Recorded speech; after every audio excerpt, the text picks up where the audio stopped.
I think you saw the statement earlier today about that. This morning, Secretary Austin welcomed the Australian Minister for Defense, Peter Dutton, here to the Pentagon. We're proud to stand alongside our Australian allies to strengthen deterrence and defend our shared values and our shared interests in the Indo-Pacific region. The U.S.-Australia relationship is what we're proud to call the unbreakable alliance. Our increasing convergence and alignment on the most important strategic issues attest to the enduring value of this partnership. We're cooperating closely on force posture, strategic capabilities, regional engagement, and, of course, military operations. And ultimately, we're cooperating on all that strengthens our ability to deter threats to a free and open Indo-Pacific. Tomorrow, Secretary Austin and Minister Dutton will join Secretary of State Blinken and the Australian Minister of Foreign Affairs, Maurice Payne, for 2+2 meetings over there at Foggy Bottom at the State Department.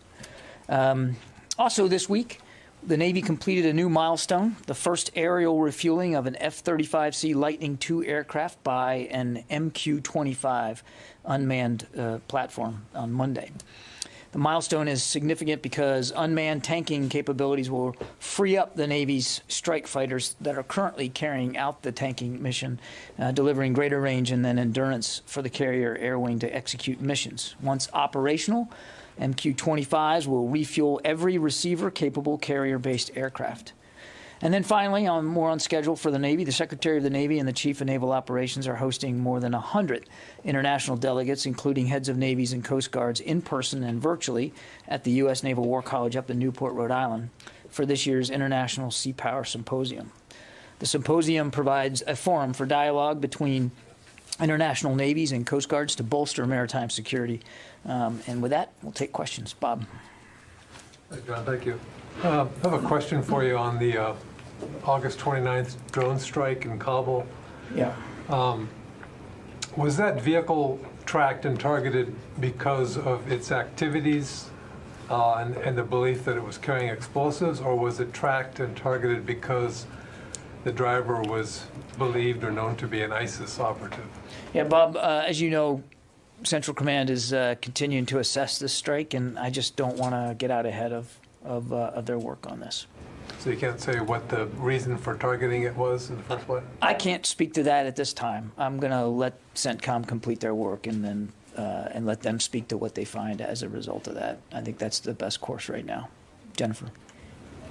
John, there are two allegations in the new Woodward-Costa book that have to do with this building, in particular, whether General Milley inserted himself into the nuclear launch process.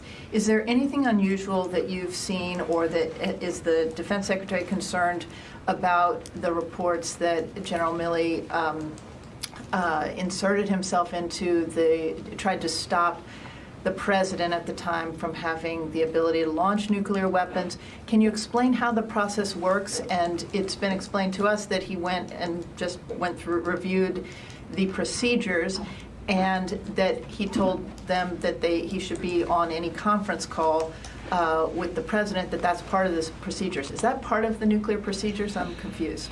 Well, I certainly can't speak to the revelations that are coming out in the book. I think you saw a statement by the chairman's office specifically addressing this issue. What I can tell you is that it is not uncommon at all for the department to continue to review security protocols, particularly when it comes to our strategic deterrence capabilities, that we constantly take a look at the protocols and the procedures to make sure that they are still relevant. And these protocols have been in place for a long time, a couple of decades, and so it's not uncommon. It's also completely appropriate, and again, I'm not speaking to the validity of things that are in the book, but it is completely appropriate for the chairman of the Joint Chiefs of Staff, as the senior military advisor to both the Secretary and the President, to want to see those protocols reviewed on whatever frequent basis that he wants to do that. So again, I can't speak to the validity, but I see nothing in what I've read that would cause any concern.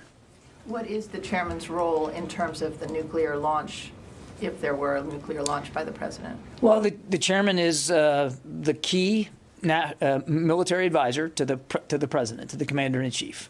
And in a sequence of events whereby a commander-in-chief would be making that decision, that most grave of decisions, the chairman would be intimately involved in that process, in providing advice and counsel to both the secretary and to the president. Obviously, the president in this case makes the final decision.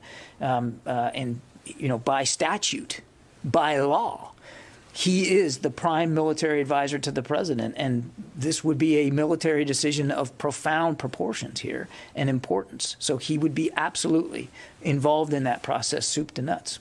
And was there anything unusual said to the Chinese counterpart in the phone calls as far as you understand? Well, again, all I've seen is the same reporting that you've seen, Jen. I can't speak to the specifics of the conversation, a conversation that took place obviously before this administration took office. But I would add, if I may, again, that it is not only common, it's expected that a chairman of the Joint Chiefs of Staff would continue to have counterpart conversations. I mean, he is basically the chief of defense for the United States. We don't call him that, but he has chief of defense counterparts around the world.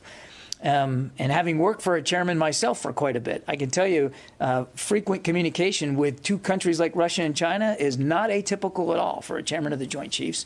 And those communications are they're routine, they're staffed, they're coordinated, and they're transparent, as transparent as they can be.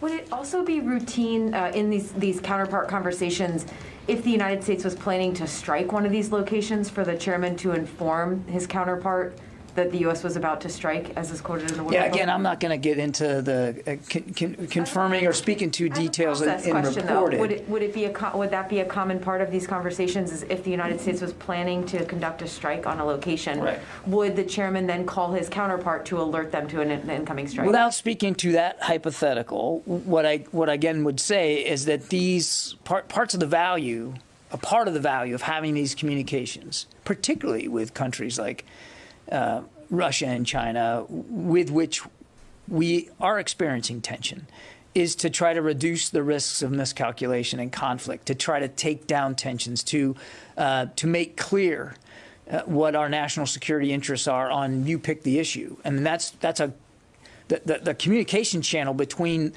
our chairman and a chief of defense is a really key vehicle for transmitting and communicating those kinds of messages. And then has Secretary Austin, based off of the stories out of this book, has he instructed General Milley to change any of the ways that he's operating? Has he asked him to inform him more about some of the conversations that he's having? Has there been any practical change on this current Pentagon leadership? Absolutely not. No, not in the least. Has full trust and confidence in Chairman Milley and the job that he's doing. Laura? Hey, thanks, John. So just following up on the previous questions, as you said, by law, by statute, the chairman is not in the chain of command. So if these allegations are true, that General Milley said that he would give a heads up to the Chinese if we were going to strike them, would that not be undermining civilian control of the military? Again, I'm not going to speak to unconfirmed reports from a book that we haven't looked at and read yet, and certainly not to a conversation that took place before the administration took office. I'm not going to go there, Laura. I guess I can't really understand why you're not denying that is happening, that happens, since that's a pretty serious allegation. I'm not speaking to it at all, Laura. It's not that I'm not denying it. I'm going to refuse to speak to specific anecdotes that are in this book. I'm in no position to do that, and I don't think it would be helpful for me to try to speculate one way or the other about the veracity of these anecdotes. What I can tell you is that a chairman of any chairman across multiple administrations routinely have communications, direct channel communications with their counterparts in other countries. And it is particularly important to have those communications with a nation state with which there are real and significant tensions, to try to reduce those, clear things up, make sure you reduce the risk of miscalculation.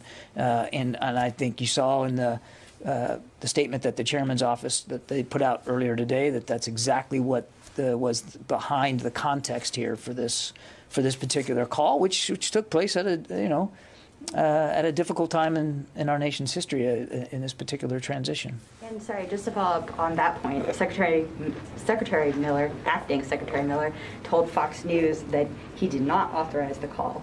And another one of his deputy chief of staff also said that, in fact, it was the policy at the time that there was no senior government engagement with China. Is that true? But could that possibly be true? I couldn't answer that. I mean, those were before. That was time before we were in office. I can't speak to what the policies were for international communications were. But again, you saw it in the chairman's statement why he was having these conversations, and you also saw in his statement that those communications were staffed and coordinated. I would point you back to what the chairman said. Yeah. Thank you, John. So you said it's routine for the chairman to speak to counterparts in China and Russia. And in this context, the statement talked about strategic stability. So it includes issues related to nuclear capabilities. And you said you worked for a chairman. Can you help us understand, usually when these type of conversations at this level happen, does the chairman brief the president or get the green light from the president before such a conversation? Does he brief the president on the conversation, and does he get the green light from the Secretary of Defense or brief him after the conversation? Yeah, it depends. I know that's not a great answer, but it's a true answer. I mean, we expect a chairman of the Joint Chiefs of Staff to coordinate and communicate with his counterparts. And some of those conversations are about very specific issues that have very, very high level interest, and there might even be a request made by the chairman to make a call. Sometimes the secretary could ask him to do that, or even representatives on the National Security Council could say, "Hey, wouldn't it? We think it would be helpful if you reached out to your counterpart and relayed the following message." Sometimes the chairman will, he'll be the one that come up with the idea, like, "Hey, I think I need to get on the phone with General or Admiral so-and-so and have a talk about this." But typically, regardless of the impetus for that kind of a call, it is read out. It is staffed. It's appropriately coordinated, and the chairman or the chairman's office will offer a readout of it up the chain of command so that everybody understands it. And then oftentimes, and you've seen this yourself, I mean, the chairman's public affairs office will release a public readout, not unlike the ones we do when the secretary makes calls. I mean, these are important communications. I mean, they don't just pick up the phone to talk about sports. They talk to iron out issues, and so it's important that the interagency have a sense of how that went, and that's very typical. So the chairman usually coordinates with the White House prior to the conversation, especially if it's about certain topics. In a typical call, particularly with a nation like China, that would be a fully coordinated conversation, and there would be the sharing of information after the fact. So the White House, basically, and President Trump back then, former President Trump, would actually know about the conversation before taking place and would know what happened in the conversation. So for him to say if the allegations made in the book by Woodward and Costa were true, then the chairman should be put on trial for treason. Oh, my goodness.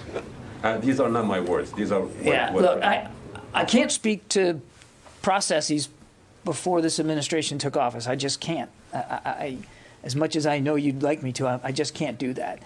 What I'm telling you is typically that when the chairman or the secretary they interact with their counterparts, it's a function of the job. They have to do that.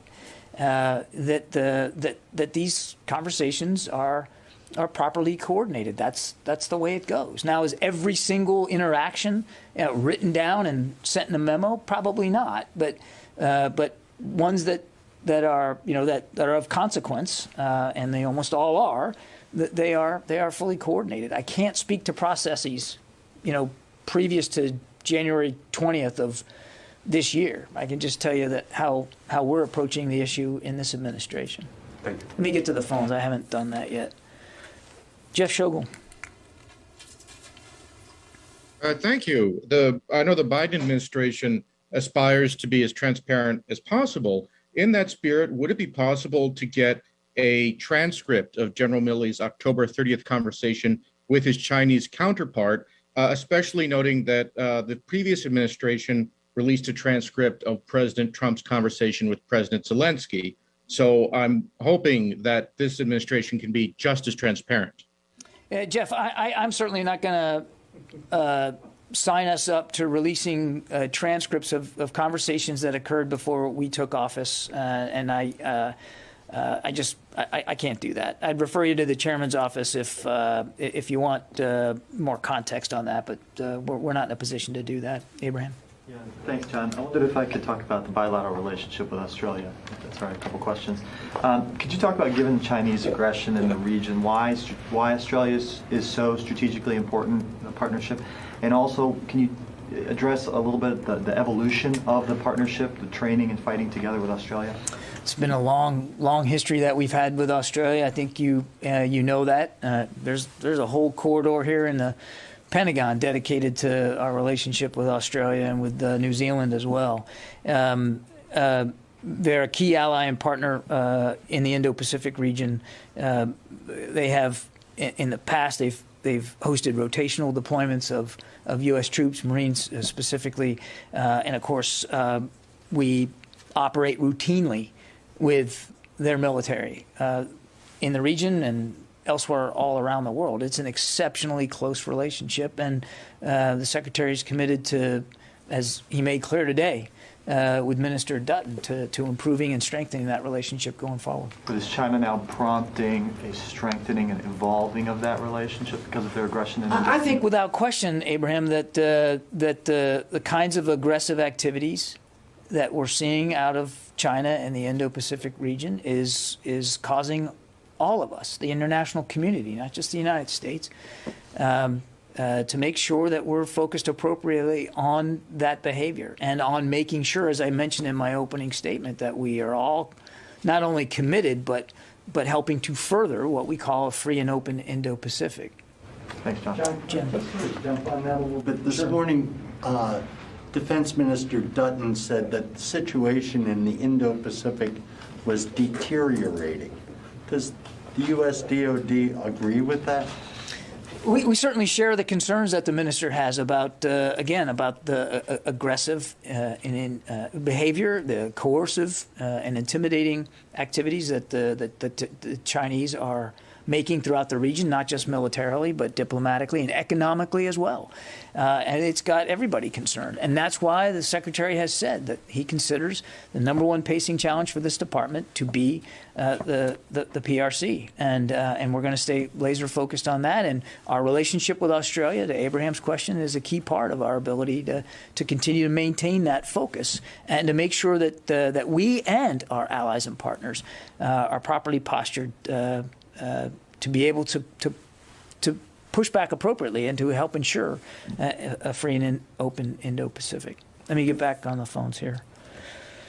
Idris, Reuters. Hey, John, moving away from Australia and just following up on Courtney's question, does the Secretary believe the chairman has the authority to warn adversaries before a military attack without specifically being told by civilian leaders? Again, I'm not going to engage in specific hypotheticals here, Idris. I just don't see this as a useful exercise, and it's a bit of a roundabout way of of trying to get me to speak to, again, an unconfirmed report in a book, and I'm just not able to do that. What the Secretary expects and what he has seen from Chairman Milley in the 8 months that he's been in office is that the chairman will maintain healthy relationships to the degree that he can with his counterparts around the world, and that those relationships will be in keeping with our policies, the policies of this administration.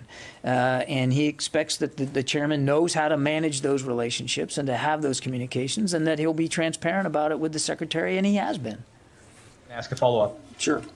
On a different topic, I know the investigation is still going on both drone strikes in Afghanistan in the waning days of the evacuation, but can you say now whether you know the names of any of those people killed in any of those strikes, the 2 strikes that took place in the last few days? Yes, we do. Yeah. Thanks very much, sir. John, 2 questions, please. One on India, one on Afghanistan. You may be aware of that Indian Prime Minister Modi is coming to the U.S. next week.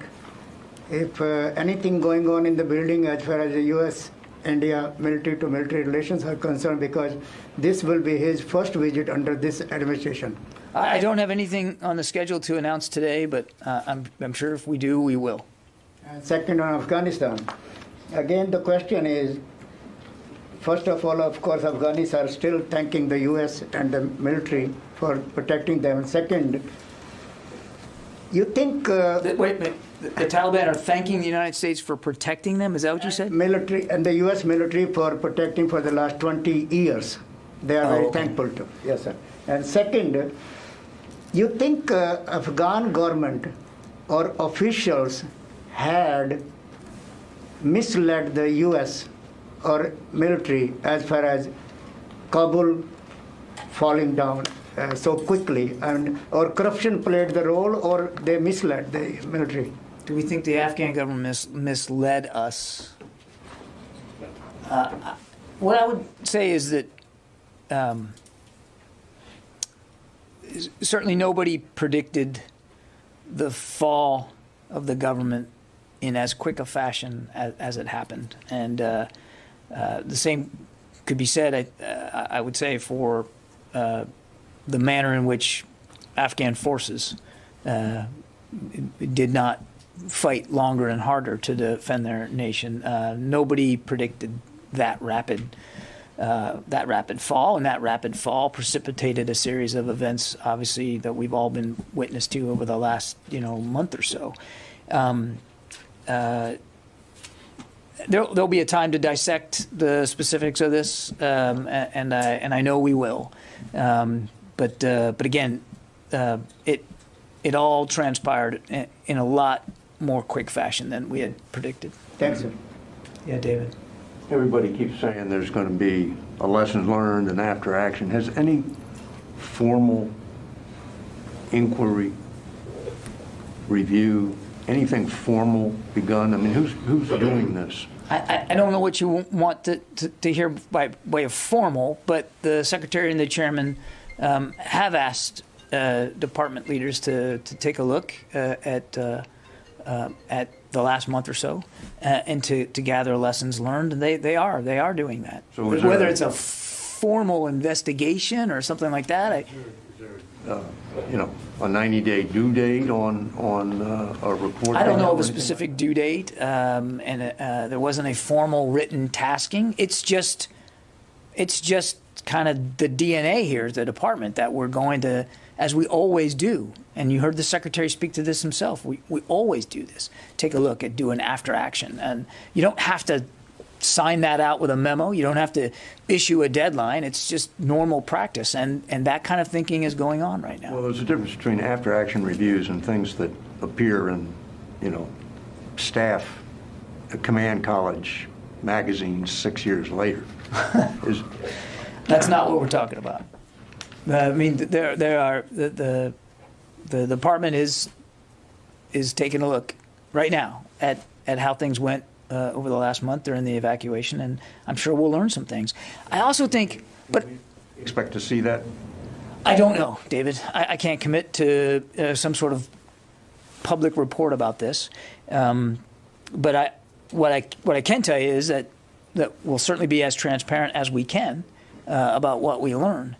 And I understand the nature of the question, which is the way we look at it too. It's like, what could have gone better? What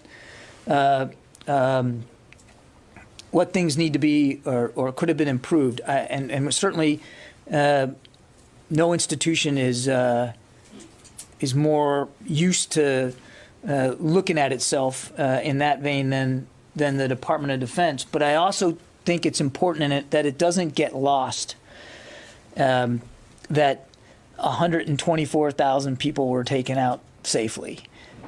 No airplanes broke. And we were able to move an amazing amount of people out of harm's way in a very short period of time, something like 17 days. And yes, it was the largest airlift in U.S. military history, and that shouldn't get lost either. So when we talk about after action, I hope that we're all talking about an after action that is comprehensive and looks at the incredible efforts that were done in the air and on the ground at the airport. A lot of bravery, a lot of courage, a lot of structure and organization on that field that went to accomplishing that feat. Karun Demarjan, Washington Post. Hi, yes, thank you for taking the question. So yesterday, General Miller was on the Hill and apparently told the Senate Armed Services Committee that he disagreed with the full drawdown in Afghanistan and communicated that to his direct superiors. But there's some question about whether that message was then communicated to the president and when all of that conversation took place. Can you shed any more light on him having told his direct superiors, excuse me, I skipped over the main part, that he was opposed to the full drawdown of military forces in Afghanistan? I won't speak to General Miller's views, certainly not views that he may or may not have expressed in a closed session with members of Congress. That's really for General Miller to speak to. What I can tell you is that military views, military advice, that includes from the Secretary of Defense as well as the chairman and other military leaders, those views were heard in what was although on an accelerated time frame, because again, when we took office, we had a May 1 deadline looming in front of us.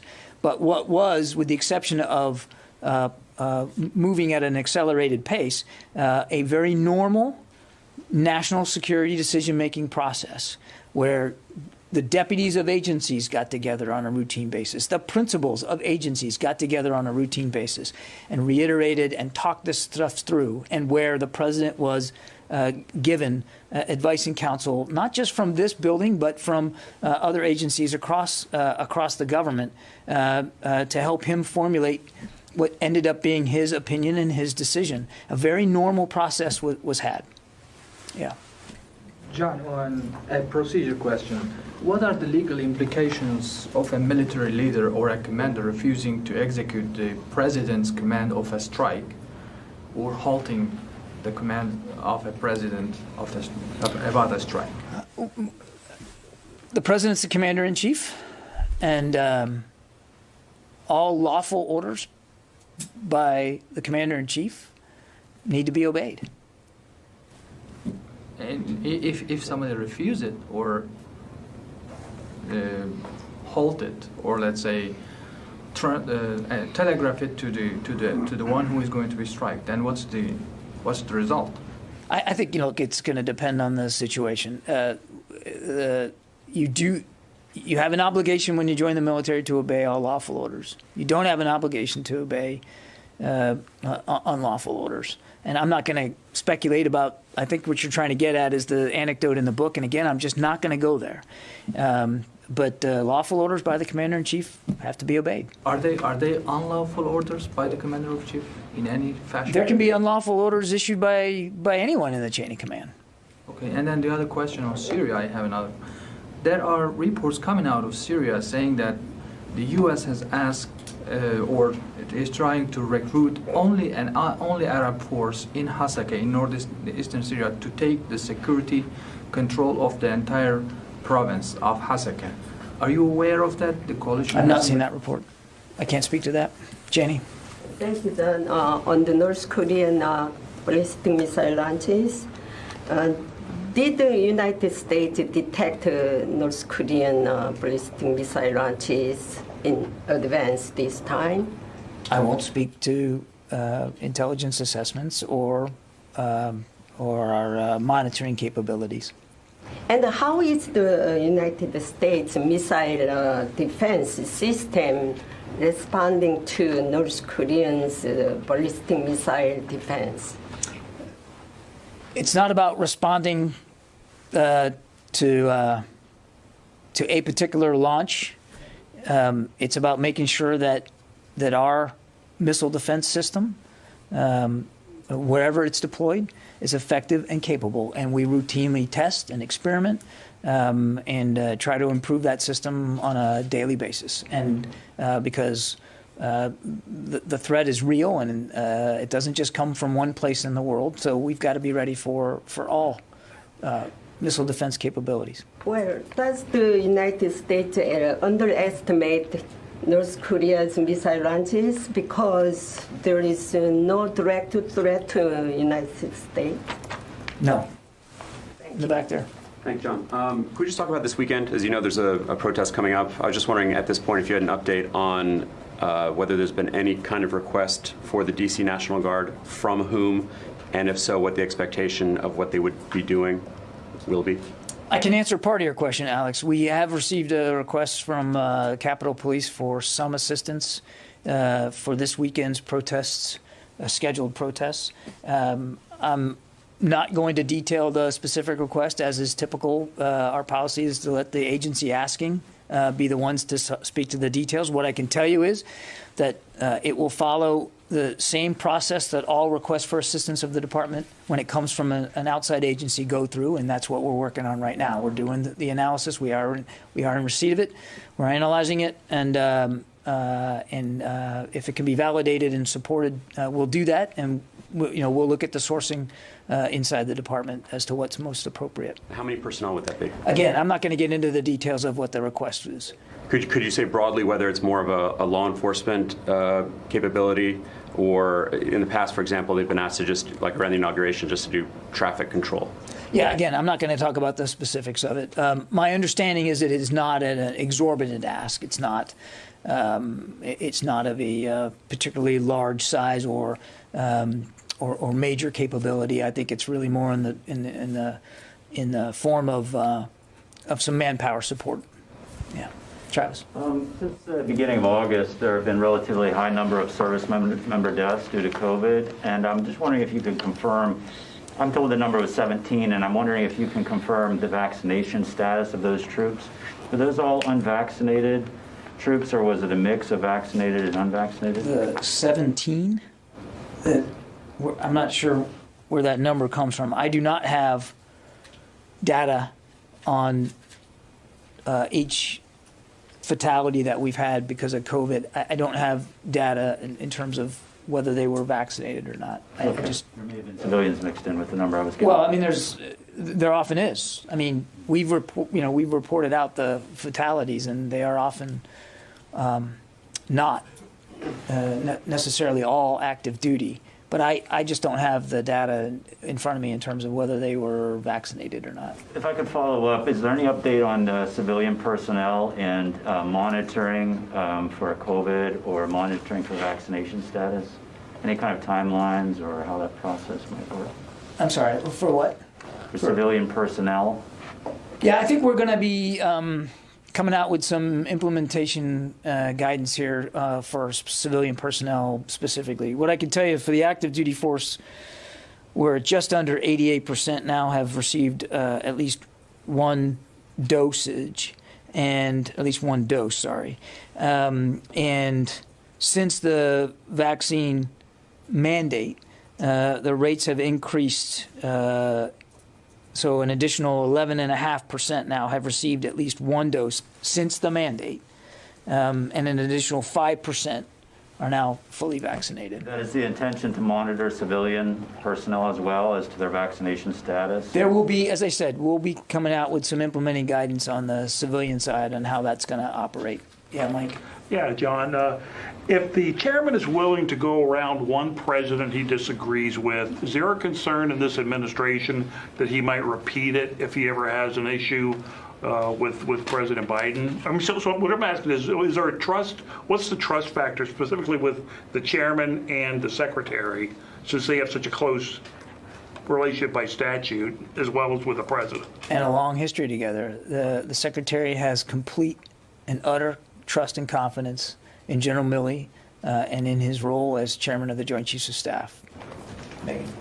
It is mid-September. Does the secretary have any plans to ask the president to add the Moderna and Johnson & Johnson vaccines to the mandatory list? I don't have an update for you on that today. Okay. One more question on Australia, John. So the Financial Review in Australia is reporting that the Australian government is looking to receive nuclear-powered submarines in partnership with the U.S. and the U.K.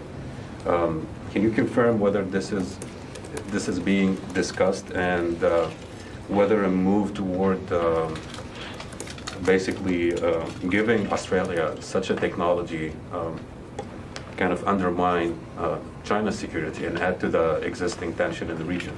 I've seen the press reports. I can't confirm the specifics of those. I think you'll see those. There's an announcement coming later today, and I think we should just wait for that. Ariel?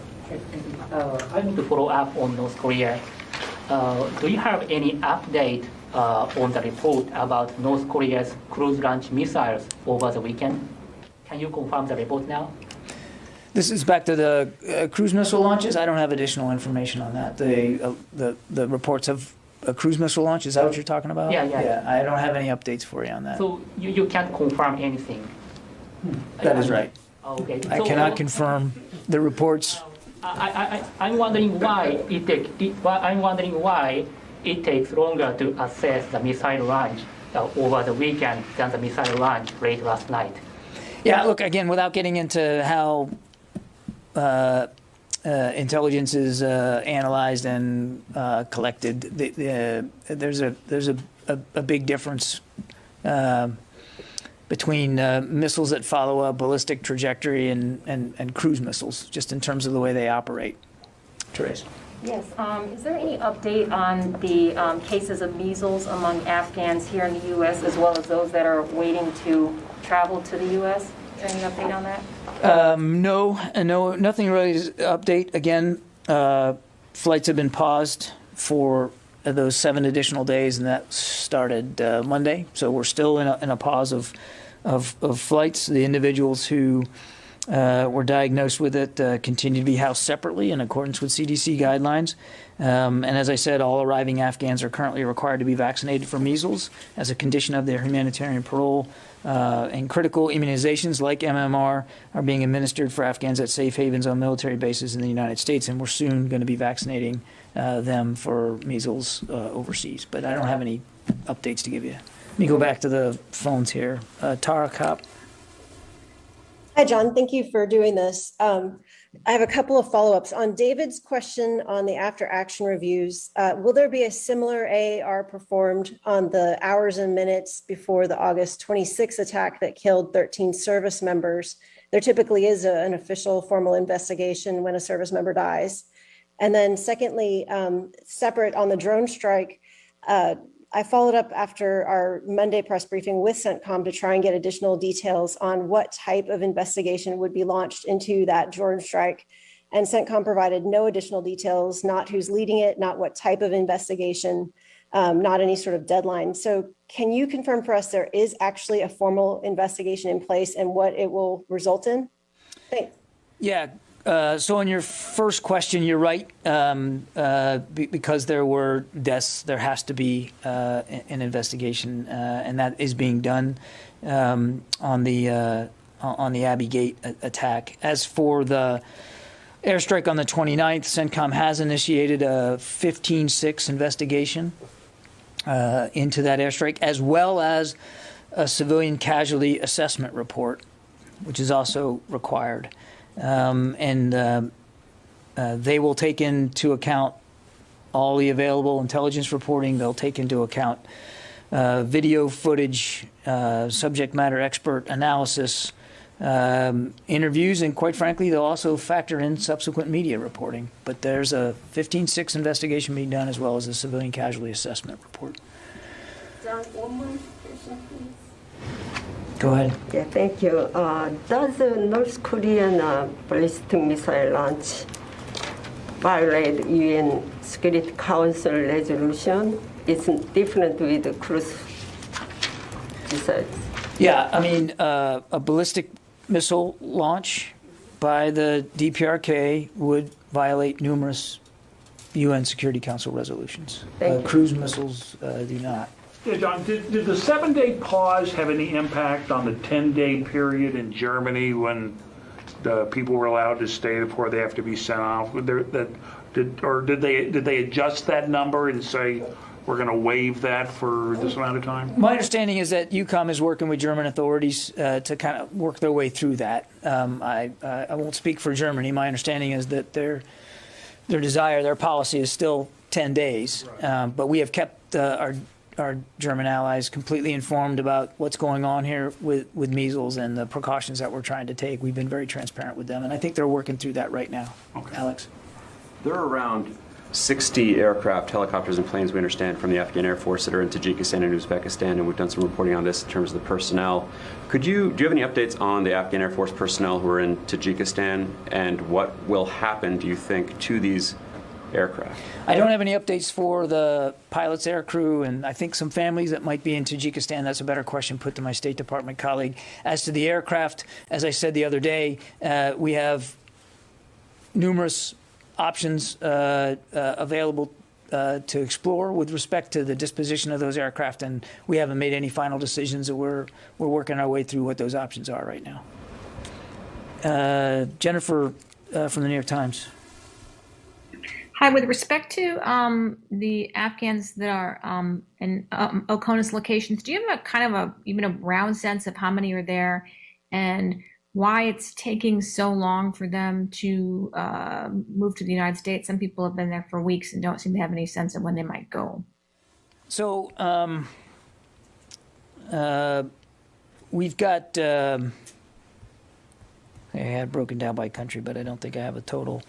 There's 6,300 or so in Ramstein, another 2,500 at Kaiserslautern in Germany.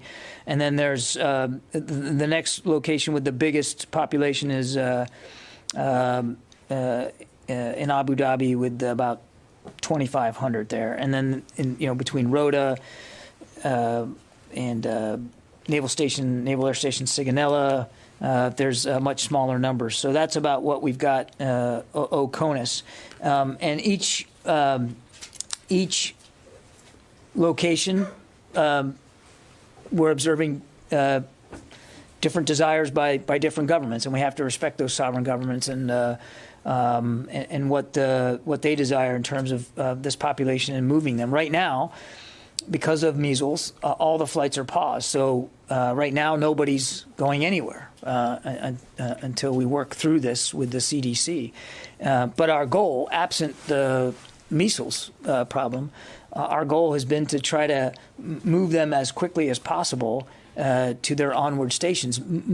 For most of them, it's here to the United States. But right now, we're in a pause, and hopefully, working closely with the CDC, we'll be able to get things moving as quickly as possible. We know that these men and women and their families want to get on with their new lives. We want to help them get on with their new lives, but we also want to do it in as safe a way as possible, and so that's why we're working closely with the CDC on this. Okay, thanks everybody. I appreciate it. We'll see you in a day or two.